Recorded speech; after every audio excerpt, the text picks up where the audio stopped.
ఎమర్జెన్సీలో అనుకోకుండా ఎవరికైనా రావచ్చు కదా. వచ్చినప్పుడు డాక్టర్కి కాల్ చేయండి, హాస్పిటల్కి కాల్ చేయండి, అంబులెన్స్ కాల్ చేయండి. వెళ్ళే సమయంలో మీరు కంప్లీట్గా బాగా హెవీగా మీ ఛాతీ దగ్గర, మీ టిప్ దగ్గర, మీ చుట్టూ ఎవరైనా అందుబాటులో ఉంటే వాళ్ళతోని మీరు ట్యాప్ చేయించుకోండి, లేదా మీరే సెల్ఫ్గా ట్యాప్ చేయండి. ఫస్ట్ 4 minutes మనం ఎమర్జెన్సీ సిచ్యువేషన్ అండి. ఆ టైంలో ఎవరం కూడా హాస్పిటల్లో ఉండం, మన ఇంట్లోనే ఎక్కడో మన పర్సనల్ పనులలో ఉంటాం. సో ఆ టైంలో మీరు ఇది చేస్తే దానివల్ల మీ హార్ట్ బ్లడ్ వెజల్స్ అన్నీ కూడా నైట్రిక్ ఆక్సైడ్ ఉత్పత్తి పెరిగి బ్లడ్ వెజల్స్ డైలేట్ అవ్వడం స్టార్ట్ అవుతుంది. ఒక రకంగా సెల్ఫ్ సిపిఆర్, మినీ సిపిఆర్ అని చెప్పొచ్చు ఇది మనం చేయడం వల్ల.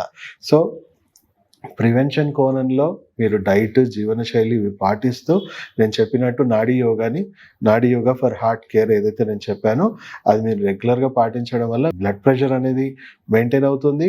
At the same time root నుంచి మీకు హార్ట్ బాగుంటుంది. అండ్ రెగ్యులర్గా నేను చెప్పినట్టు ఎనర్జీ బ్లాక్స్ కూడా మీకు ఫ్రీ అయిపోతుంది. కాబట్టి మీకు హార్ట్ అటాక్స్ దాదాపు 10లో 9 మందికి వచ్చే అవకాశాలు తగ్గిపోతాయి. సో సడన్గా హార్ట్ అటాక్ వచ్చినప్పుడు ఇంకొక టిప్ ఏంటంటే, మీరు మీ చేతిలో అంటే మిరపకాయ పొడి కానీ, జింజర్ కానీ అలాంటివి ఏమన్నా ఘాటు వస్తువులు తిన్నా కూడా మీకు ఎట్లా కంట్లో నుంచి బాగా నీళ్ళు వచ్చేస్తాయి. ఎందుకు? లోపల విపరీతమైన మంట క్రియేట్ అవుతుంది.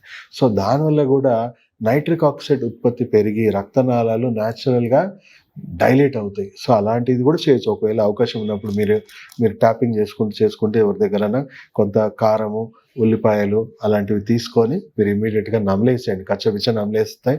మింగుతుంటే మీకు కంప్లీట్గా వేడి అనేది తెలుస్తుంది. మొత్తం శరీరం అంతా వేడెక్కిపోతుంది. అండ్ బ్లడ్ వెజల్స్ అన్నీ ఎక్స్పాండ్ అవుతాయి. రక్త ప్రసరణ అనేది ఇదవుతూ ఉంటుంది. సో అలా మీ సెల్ఫ్ హెల్త్ కేర్ అనేది పాటించండి.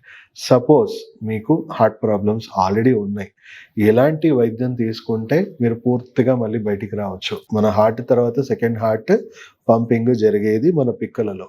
సో మీకు ఈఈసిపి, enhanced external counter pulsation therapy అని ఒక వైద్యం ఉందండి. సో ఈ డైట్, లైఫ్ స్టైల్, జీవనశైలి ఇవన్నీ మీరు పాటిస్తూ మీ రక్తంలో డ్యామేజ్ చేసే వ్యవస్థను తగ్గించుకొని, రిపేర్ చేసి హీలింగ్ చేసే వ్యవస్థను మీరు పెంపొందించుకొని, enhanced external counter pulsation therapy EECP, cardiology సంరక్షణలో ఈఈసిపి ట్రీట్మెంట్ తీసుకోవడం వల్ల మీ బ్లడ్ వెజల్స్ అన్నీ కూడా న్యాచురల్ బైపాస్ సర్జరీ అయిపోతుంది. న్యాచురల్గానే మీరు హార్ట్ అటాక్ అనేది క్లియర్ చేయొచ్చు.